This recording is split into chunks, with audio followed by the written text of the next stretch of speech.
Hey guys, it's Jason here and welcome back to the channel and welcome to another video.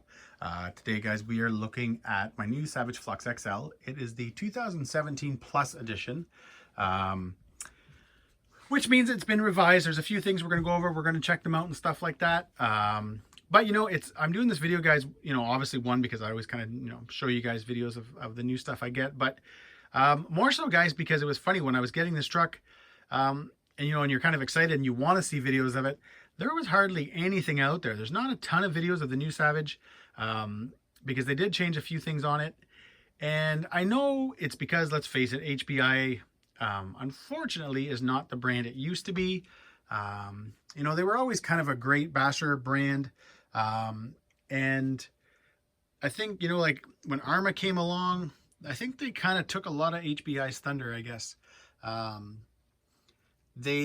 And then they went through that whole purchasing and selling thing and all that kind of stuff. And unfortunately, that kind of wrecked it for a while because you couldn't even get their products. So I've always liked Savages. I've always had a lot of fun with them. They're always a great truck to run. Actually, guys, if you ever look back way, like I'm talking 10, maybe years ago on this channel, one of the first trucks that I really ever really bashed on, and I mean, like, what I'm talking about guys is getting jumps, getting bigger jumps, back flips, front flips, stuff like that, was on an original Savage Flux. I think it was the Savage Flux HP. I was out one day, I just found this dirt hill, went back with one of my buddies, and all we did was just jump the truck over and over and over and over and over and backflipped it over and over and over and over. And the truck took it, except for the chassis, the twin vertical plates, the TVPs. I noticed later that day that one of them had bent a little bit. I want to say that I believe that I thought those ones were 2.5 millimeter. What I think is really weird is if you go on HBI's website and you look up this truck, they show the plates, they show the chassis, and they show it as a heavy duty 2.5 millimeter. But when you measure it, it's 3 millimeter. And I know the Nitros have the 3 millimeter chassis, so I don't know if they did an update. Either the website was wrong and they were always 3 millimeter, or if they were 2.5s and then eventually they went to the 3s. But even now, this truck, the new version of this truck, the website shows them as 2.5s, but I can tell you right now, guys, I measured it with a set of mics. It is 3 millimeters. So I thought that was kind of cool. Yeah.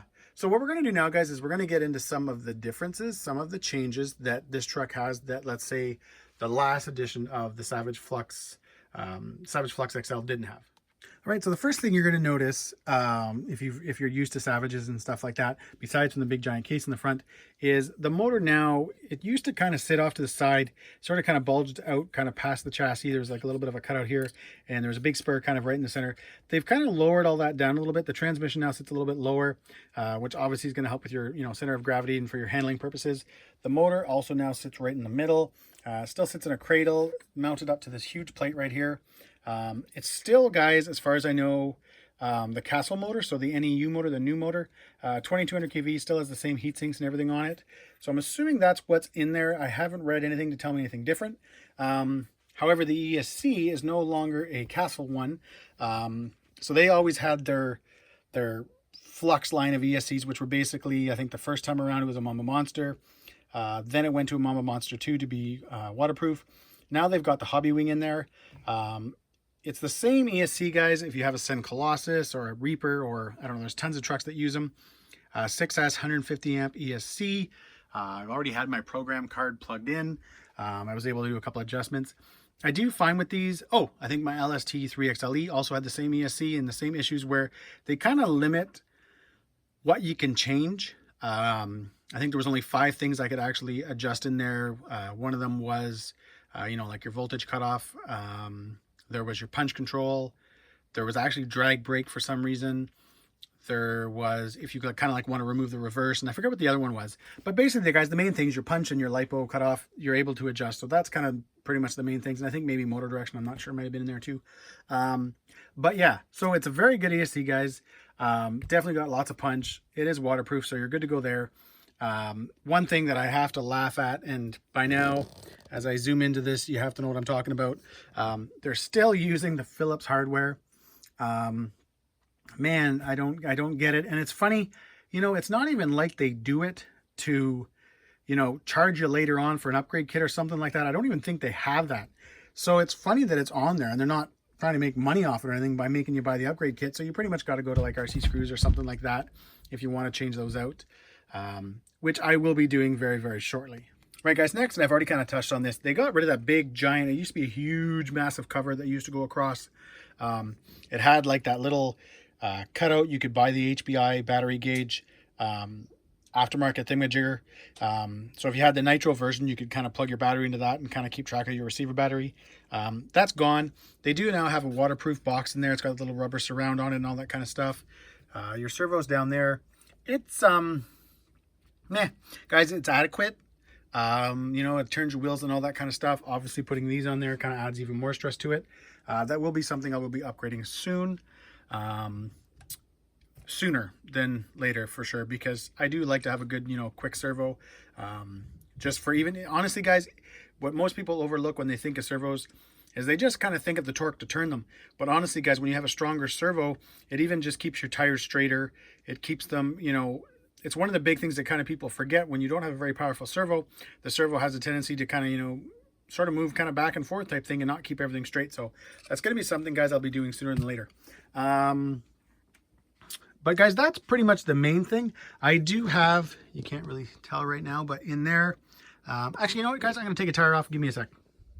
All right, guys, so I've got the wheel off. And I mean, nothing really new here, guys. This is usually what most trucks with 17 millimeter hexes looks like. You've got the hex, you've got the thread, you got your wheel nut, you put your wheel and tire on, tire sits on the hex, and then obviously your wheel nut holds it on. On a Savage, you don't have this. Instead, you have this, you're at your pin, this sits on there, the wheel will sit on here, and then you've got the axle that runs through. Usually, again, guys, you would have, you know, your wheel sort of sits also on this little kind of the flat spot right before the threads type thing. With a stock, you've got that, and then the wheel nut itself, you can see you kind of have that little section right there in the washer. That actually will sit on the wheel. So if I can do it on this one, so you got in there, put that in, there. So that kind of drops in. So, I mean, the funny thing is, guys, in the past, I've had these before. I've changed them off to the 17 millimeter conversion. I've actually never had a problem. They do come loose. You kind of got to tighten them up a little bit, you know, especially while you're running. But they do work. It's just more of a pain in the butt than anything than obviously just the old school kind of, I say old school, but, you know, just having your normal 17 millimeter hex hubs and your nut, which definitely makes things, guys, a lot easier. One thing, guys, I want to bring attention to that I kind of forgot was basically this big giant gap right here. It's probably about a ½ inch. Savage XLs, the Nitros, the Fluxes, whatever, they all had different axles in them. So they kind of added this spacer, and the axle itself obviously is a lot longer, to kind of widen the truck. When you're running these wheels and tires, so things like these 3.8s, the MX38s, all those tires, all those wheels and tires, they're already really wide to begin with, and the offset they have on them isn't super heavy. So you end up with the truck, when you're using these, being really, really wide. In the past, I did it with my last Nitro Savage XL. I removed these, removed the axle, and I install Savage Flux HP axles. So the ones from the first, you know, the first gen Savage type thing, like Savage Flux, because they don't have the axle itself isn't really, really long. So you end up with, you know, your tires kind of tucked in a little bit, which is kind of better for bashing and stuff like that. So, you know, less chance of breakage and stuff because your tires are in more. However, running the truck today, it did run well. It was very, very stable, even a couple times when I kind of would turn it sharp and stuff like that because of the width. So there's an advantage and disadvantage. I think personally, I think it looks a little bit too wide right now with these wheels and tires, and I'm probably going to keep these ones on it. So that might be something I'm going to change. If I do, I'll do a video of it so you guys know what I'm talking about. But finding them is a bit of a different story. I've already started looking. Let's face it, now that the Savage Flux HP is discontinued, a lot of those chop shops and stuff where I used to get parts from on eBay no longer have those in stock, so that's kind of a bummer. Something, guys, I should talk about. They did change on this truck, which is a little bit nicer, is they got rid of, they used to, when this first came out, they just had these little clips. Then they went to straps because the clips were letting it open and batteries were popping out. Now they've got these. So they just got the little twists, and these fold down. and you can open it up and drop your battery in. It's a huge battery tray. I did have a set of these.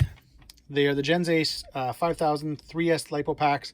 They're the shorty packs, so they're wider, and they still fit in, guys, no problem. I actually had to add that spacer right there, but the width, they're fine. So that is kind of a cool thing.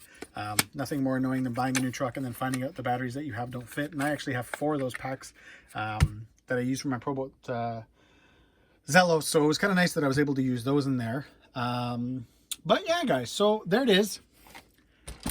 Like I said, guys, it's the newer edition of the Savage Flux XL.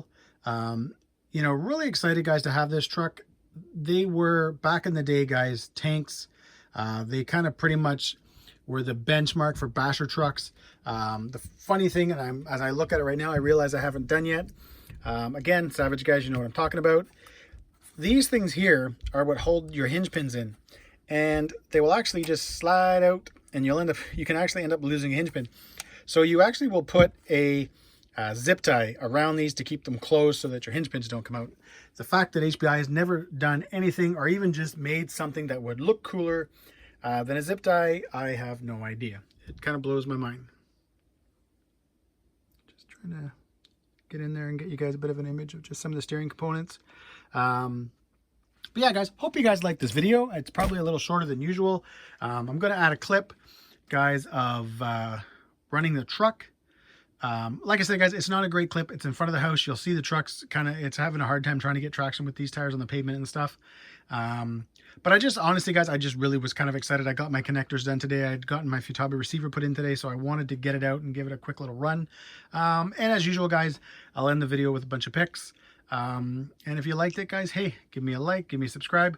There's still, guys, 2 more trucks coming I've got to do videos on.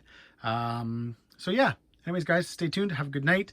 And most important, guys, right now, please stay safe and stay healthy. We are basically at the time, guys, of the coronavirus, and it's not fun. So guys, do what you can, again, to stay safe, stay healthy, and again, take care.